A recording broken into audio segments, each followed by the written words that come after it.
Bueno, muy bien. Volvemos con la tapa de Clarín, porque ayer se ha instalado una noticia que ha generado polémica, discusión, además en un día muy particular, como fue la jornada de ayer, a cumplirse 6 años del Ni Una Menos, ¿no? Causa por abuso, te titula Clarín, lo puedes ver en el resto de los diarios, pero quizás está más claro porque lo tiene en tapa Clarín. Lo liberan porque usó preservativo. La noticia trasciende a los tribunales de la provincia de Santa Fe. ¿Qué pasó, Néstor? Porque la verdad que vos lo lees y te corre un frío por el cuerpo, la verdad, impactante, ¿no? Ayer fue un escándalo, estaban todos los diarios, todos los medios audiovisuales, todos los portales replicando esta historia que dice que a una persona acusada de violación lo liberaron porque usó preservativo. Bueno, eso es inexacto. No lo liberaron porque usó preservativo. No es cierto que lo hayan liberado porque usó preservativo. Vamos a contar brevemente la circunstancia para que se entienda qué fue lo que pasó. Te estás poniendo en contra de todo lo que se dijo ayer, ¿eh? No, yo cuento lo que pasó. Te digo. Lo que se diga es una cuestión que corre por otro lado. Yo te escucho porque te respeto mucho y creo que si lo vas a decir es porque tenés datos exactos como para entender que muchas veces las noticias se distorsionan y que no tiene que ver con una sentencia porque todavía no hubo juicio.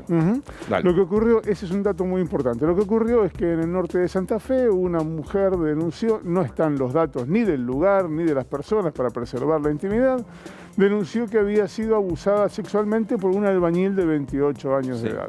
El albañil se presentó, cuando supo que había una acusación en su contra, se presentó, quedó detenido y su abogado pidió la excarcelación. El domingo pasado se realizó la audiencia de la excarcelación y en el marco de esa audiencia fue excarcelado, pero no porque usó preservativo, fue excarcelado porque no había peligro de fuga, porque se presentó espontáneamente, ni tampoco de entorpecimiento de la investigación, que son los dos riesgos procesales que ameritan la prisión preventiva, porque le pusieron una prohibición de acercamiento a la persona que lo había denunciado y además una caución de 200.000 pesos. Esa fue la razón por la cual quedó en libertad. Ahora, en su escrito, el juez que le permite, que le libró esta excarcelación hasta el momento del juicio, no dejó en claro que uno de los atenuantes para tomar esa decisión fue el uso de preservativo, que daría a entender, según la mirada de este magistrado, de que fue una relación consentida. No, son dos cosas diferentes.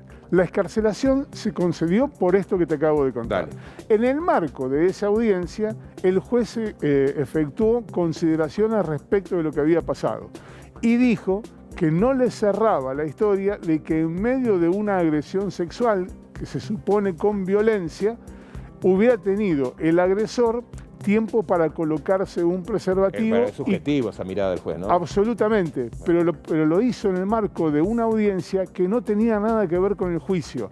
De hecho, el juez mantuvo la acusación por presunta violación contra el imputado y lo mandó a juicio.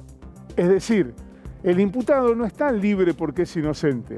Está libre porque hay un plenario del año 2008 de la Cámara de Casación que dice que solo puede quedar preso una persona si hay peligro de fuga o de entorpecimiento de la investigación. Ninguna de estas dos cuestiones pasa, queda libre. Hemos hablado hasta el cansancio del abuso de la prisión preventiva, con personajes de la política, con personajes de otros ámbitos, y de hecho esta es una situación análoga a esa. Este señor fue declarado inocente de ninguna manera.